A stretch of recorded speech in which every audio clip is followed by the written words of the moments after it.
Za sobą mamy niesamowite samochody z całej Europy. Przed sobą mam tor o długości 20 km, najpiękniejszy tor na świecie.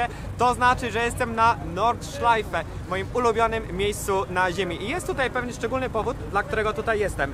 Mianowicie dobiega końca nasze półroczne użyczenie Forda Pumy ST i na sam koniec zdecydowałem się przygotować pewien bardzo wyjątkowy test. Pokonałem 1000 km z hakiem, żeby dostać się na Nordschleife i zaraz wjeżdżamy na Touristenfahrten, czyli tę część, gdzie wszyscy zwykli kierowcy zwykłymi samochodami, takimi jak ten, mogą wjechać.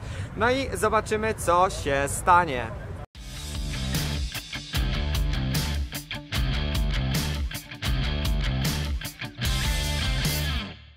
Zaczynamy, jesteśmy już na okrążeniu. No, zobaczymy, co się zacznie dziać.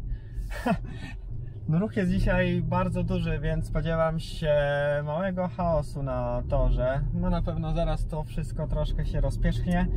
Będziemy mogli się zająć swoją robotą. Nie wiem, czy słychać, jak mi bije serce, ale naprawdę mi bije serce. Więc jest z nami Misza, który jest po to, żeby opowiedzieć troszkę o tym torze i trochę także o Touristenfahrten. So Misza, can you just maybe tell us a bit about this part of the track that we are on right now? So sure. Well, this is the beginning of the track.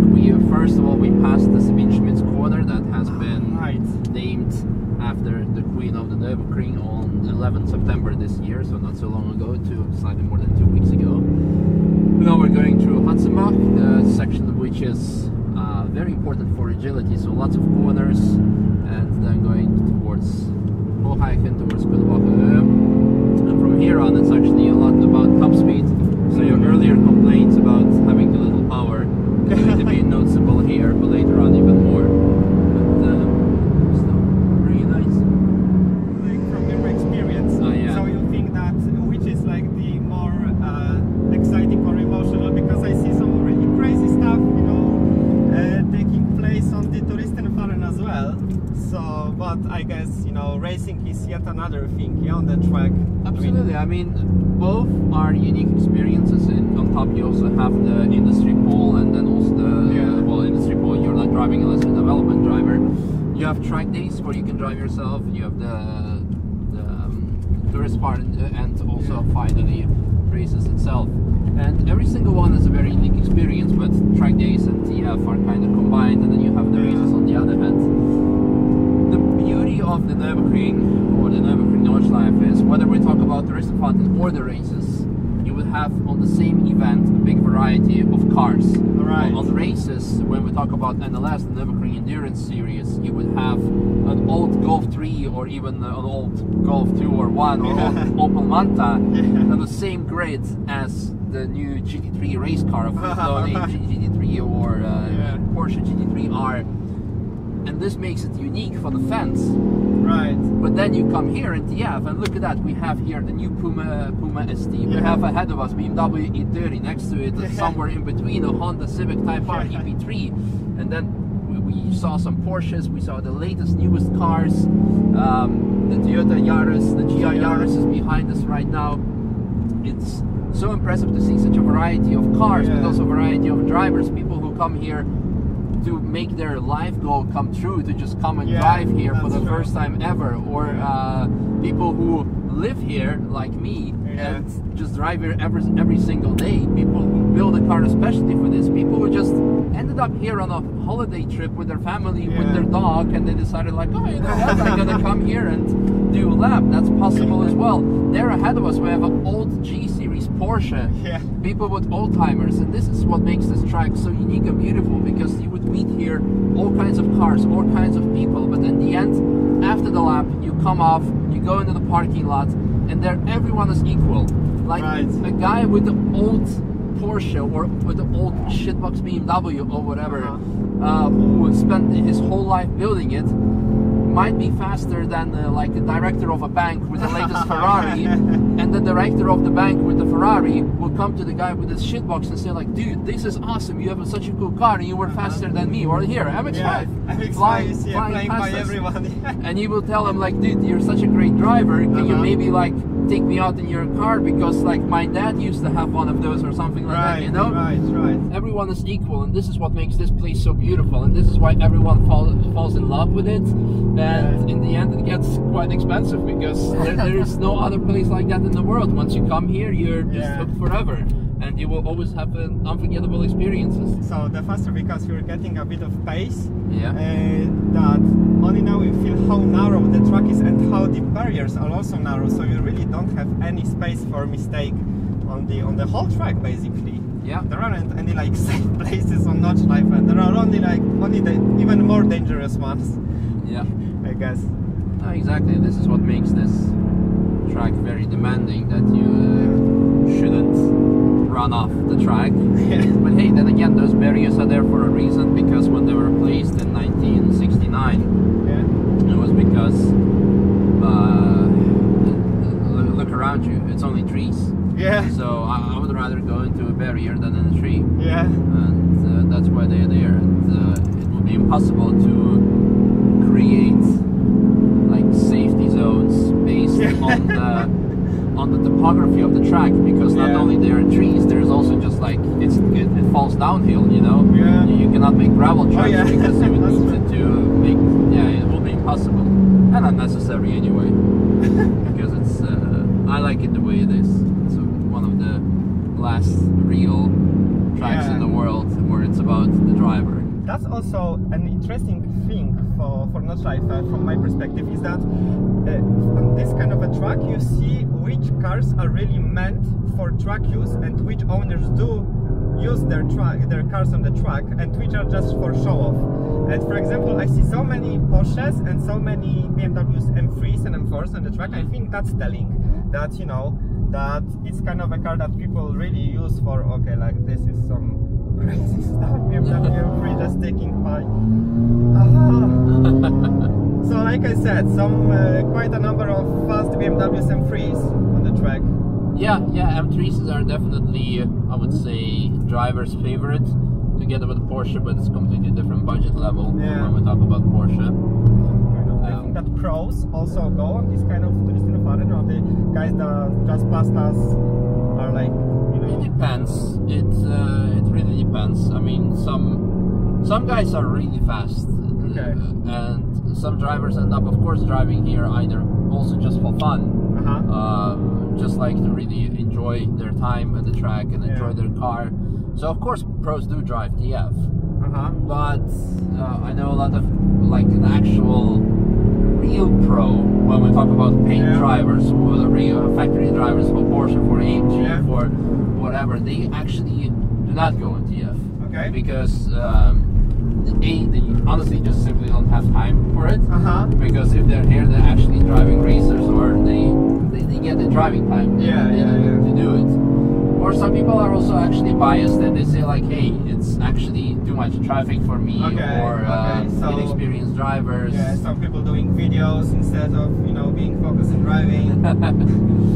As well. And it's to either their own, you know. But that's also always the thing when you have some people that are like Brötchen like here, that you wanna, you know, pretend to be a bit more faster than you really are, and I think that's also why so many accidents are also happening. Actually, there are extremely few accidents happen in Brötchen, because I know all the statistics, and Brötchen is actually one of the safest places. Yes, people do sometimes show off. Yes, people sometimes do end up in the gravel, or sometimes they tap the barrier. But it's only because there are so many people, and a lot of people with mobile phones and constantly filming. So that's why this is why you would see it, and why you would know it. But actually, statistically speaking, people actually mess up at a lot of other places. Plus, I do think the fact that Brötchen has been famous for YouTube crashes, people actually do not want to end up there. So they would take it easy, they're ready for the challenge of this. Exactly, they would rather go fast somewhere else, and it's good to see the mentality switch of people from the recent years. So you think it's improving? Yes. Oh yeah, absolutely, absolutely. Obviously, you will always have people who would come here and Of course, everyone gets overexcited at some point. Yeah. I'm not gonna say that I've been there myself. Like even in this corner, I just got too fast out and I ended up in the barrier on the left. Oh, okay. And everyone gets overexcited and makes a mistake. And the overexcitement can come out of euphoria, come out of being just so happy, and like at the end, and like I'll do one more lap, and then that's when it goes wrong. But what I'm saying is there are of course also people who actually go out with a purpose of proving a point or something. And that's a bad thing. At the start, that's a bad thing. When accidents happen because they're an accident, that's unintended. Everyone goes through it, especially the more you drive the track. At some point it's gonna happen. But if you come here to prove a point, I always say you cannot impress anyone, but you can make everybody laugh. Because the most important is just come here and have fun. And I'm sure everyone in this long traffic jam is having a big smile on their face right now because they did something cool on their Saturday evening. And I think that's what it should be all about. That was something. That's for sure. No, that's the funny thing, that you obviously I was keeping like a big safe margin, and still I had so much excitement and so much, you know, green on my face, even though, you know, on I guess any other kind of a track, if I were just to go not like on full on, you know, just to keep it like just for fun, it wouldn't be that much fun as it is on the Nordschleife. Yeah, a big curse for me and a lot of local people is that any other track, with the exception of Spa, for example, Ascari is great, but it's just way too far. Bilsterberg can be fun, but it's 5 hours away from here. Every track has something to it. There's one corner you can go there once a year, but it's just not fun. Like, you know, there is nothing that comes close to this. What gets, you know, I guess what gets me excited about the track as well is the thing that, you know, the risk somehow is still here and it's palpable, because we see crashes quite often, I guess. I would say, again, as mentioned previously from the example of Brunchen of YouTube Corner, you see them often because there are so many people. You have many people trackside, many people in the car park. Internet nowadays is very connected, and of course every day you can have here sometimes thousands of, sometimes even tens of thousands of people who come here and drive and talk about these things, that things happen. And of course it's, let's be honest, there is less room for mistake. So when it happens, but statistically speaking, I believe every 10,000 kilometers there is an incident. Okay. And an incident could be also just a technical issue, could be a small breakdown, but it could be also contact with the barrier. And these statistics are actually less than the ones on public roads. Wow. So it shows that the track is extremely safe, and more importantly is, again, when people say like Nuerburgring is so dangerous, it's not. I would rather again crash here on the Nuerburgring, not only because the barriers are here, but also that within 5 minutes there would be emergency team with me to help me out of the car, like a full ambulance or even a fire department. And this you will not have on a public road. And you have the marshals sending in, and this again makes it very, very safe. So yes, mistakes do happen, but it is a very safe place to have them happen. Nam się jednak żadne przygody na Nordschleife nie zdarzyły. Przez ostatnie pół roku dzielna Puma ST pokonała z nami kilkadziesiąt tysięcy kilometrów, w czasie których dotarliśmy na alpejskie przełęcze, trasy rajdu Polski, zrobiliśmy Pumkhanę, a ostatecznie spotkaliśmy się z finałowym bossem, czyli Nordschleife. Jak rodzinny crossover Forda zniósł tę potyczkę? Przednia oś skutecznie przenosiła 200 koni dostarczanych przez 3-cylindrowy silnik, a na co dzień twarde zawieszenie i kubełkowe fotele dopiero tu odnalazły swój żywioł. Ręczna skrzynia i hamulce z kolei udowodniły, że lepiej czują się na drodze publicznej. Ale jako całość, wow, Fordzie, po raz kolejny zrobiłeś niesamowicie fajny wóz dla zwykłych ludzi. W końcu który inny crossover czułby się tak samo dobrze na parkingu pod supermarketem, jak i na Nordschleife?